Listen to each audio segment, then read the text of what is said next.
Bismillahirrahmanirrahim. Assalamualaikum warahmatullahi wabarakatuh. Pada mahasiswa yang mengambil mata kuliah mekanika teknik, pada kesempatan hari ini saya akan mencoba untuk menjelaskan satu kompetensi terkait dengan bagaimana cara kita untuk mencari resultan gaya pada sebuah partikel ketika partikel tersebut bekerja dua buah gaya atau lebih. Dalam contoh pada hari ini yang akan saya tunjukkan kepada Anda, ini adalah dua buah gaya. Artinya partikel A ini itu ditarik oleh gaya F2 sebesar 15 kN, kemudian ditarik dengan gaya F1 itu sebesar 20 kN. Nah, dua buah gaya ini sesungguhnya itu bisa digantikan dengan satu buah gaya saja, yang nanti juga akan memberikan dampak pada titik A itu akan bergerak ke arah yang sama dengan kecepatan yang sama pula. Nah, dalam contoh ini kebetulan F1 dan F2 itu membentuk sudut itu sebesar 37 derajat. Kemudian Anda diminta untuk menentukan berapa besarnya resultan gaya atau gaya resultan yang dibentuk oleh F1 dan F2 dengan menggunakan dua metode. Dalam hal ini, pertama itu dengan menggunakan metode grafis, artinya kita harus membiasakan menggunakan penggaris, akan lebih tepat lagi sebenarnya menggunakan dua buah penggaris segitiga yang berpasangan, sehingga proses pemindahan gaya dalam metode grafis ini nanti akan memberikan hasil yang lebih sahih. Nah, dalam penyelesaian dengan menggunakan metode grafis ini kita mengenal ada dua cara yang bisa kita gunakan. Pertama itu terkait dengan menggunakan hukum jajaran ginjang, seperti yang pernah saya jelaskan di video sebelumnya, maka kita bisa tentukan berapa besarnya gaya resultan tersebut dengan membentuk hukum jajaran ginjang. Kemudian yang kedua, kita juga mengenal istilah hukum segitiga. Artinya, gaya-gaya yang bekerja pada sebuah partikel, maka nanti gaya-gaya tersebut kita susun saling berturutan. Titik tangkap ketemu dengan ujung atau arah gaya, kemudian kita susun kembali gaya yang lain, titik tangkapnya kita letakkan pada ujung dari gaya yang terakhir. Kemudian garis penutup yang menghubungkan antara titik awal dengan titik akhir, itulah yang disebut nanti dengan resultan. Kemudian berikutnya kita juga mengenal istilah metode analisis, nanti akan saya perkenalkan dengan menggunakan metode analisis, itu berarti kita menggunakan rumus-rumus persamaan tertentu yang istilahnya yang bisa kita gunakan dan hasilnya nanti bisa kita bandingkan. Soal validitas, kemudian ketepatan, tentu antara grafis dengan analitis akan memiliki perbedaan yang cukup signifikan. Oke, kita mulai ya. Kita mulai kerjakan soal-soal yang ada pada papan tulis tersebut. Nah, caranya bagaimana? Kita mulai dengan menggunakan yang metode atau hukum jajaran ginjang terlebih dulu. Caranya bagaimana? Dalam gambar ini kita bisa lihat bahwasanya ini panjangnya 20 kN, besaran gaya itu 20 kN untuk F1 dan F2 itu besarannya itu 15 kN. Maka nilai tersebut bisa diwakili dengan panjang, katakan misalnya, jawab ya, jawab. Kemudian kita berasumsi 1 cm itu mewakili 1 kN.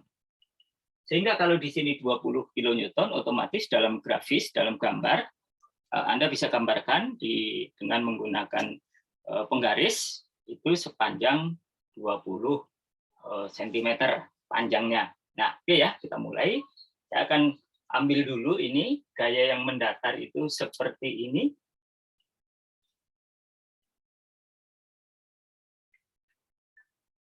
panjangnya 20, berarti dari titik 0 sini A, kemudian sampai dengan 20 ini. Nah, ini adalah gaya F1. 20 kilonewton. Dan kita gambar itu panjangnya berapa itu? 20 cm. Kemudian kita ambil lagi ini, ya, kita tarik garis ini sejajar betul, idealnya pakai segitiga sehingga tidak akan ada terjadi perubahan arah yang signifikan. Kemudian ini karena 15 cm, 15 kilonewton berarti kita gambar itu 15 cm. Nah, ini adalah ini namanya F2. F2 besarnya adalah 15 kilonewton. Kemudian Anda perhatikan bahwasanya kita harus menggunakan hukum jajaran genjang. Berarti apa? Ini kita buat menjadi jajaran genjang. Berarti apa? Ini kita tarik garis ini sejajar ke atas sampai kena ujung gaya F2.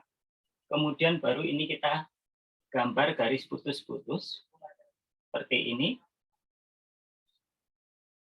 Oke. Kemudian yang ini juga sama ini.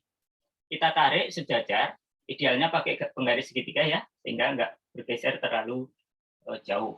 Kemudian ini juga kita buatkan garis putus-putus. Nah, seperti ini. Ini sudah membentuk sebuah jajaran genjang. Kemudian resultannya di mana? Resultan karena kan ini titik A-nya itu di sini ya. Titik A-nya di sini. Maka resultan itu adalah dari titik ini, kemudian ditarik sampai ketemu di sini. Nah, ketemunya di sini. Oke. Inilah yang disebut sebagai resultan gaya. Nah, besarnya berapa?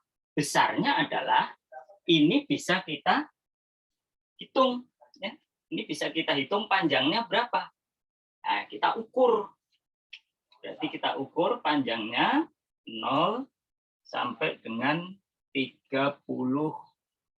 Di sini tertulis 33 ya. Berarti diukur panjang R itu sama dengan 33 cm. Padahal di sini 33 1 cm itu mewakili 1 kilonewton, sehingga R-nya kita bisa dapatkan. Berarti 33 dikalikan dengan 1 kilonewton. Sehingga nanti ketemunya adalah 33 kilonewton. Nah, ini adalah nilai gaya resultan yang kita maksud, ya. Oke. Kemudian ini adalah yang menggunakan hukum jajaran genjang, ya. Ini saya beri warna berbeda. Ini jajaran genjang. Jajaran genjang. Kemudian yang kedua, kita akan menggunakan hukum segitiga. Caranya sama, ya. Caranya sama. Ini kita gambar panjangnya 20 ya. 20. Berarti kita tarik garis sampai bawah sini. 20. Kita gambar dari ujung sini sampai dengan sini. Oke, ini 20. Ini titik A. F1 20 kilonewton. Oke. Kemudian kita ambil garis yang ini sama ya. Ini panjang 15 cm karena kebetulan gayanya sebesar 15 kilonewton. Kemudian kita letakkan di sini. Oh, sorry, kita letakkan di ujungnya sini. Di ujung F1. 1, 5, 5, 5, 15.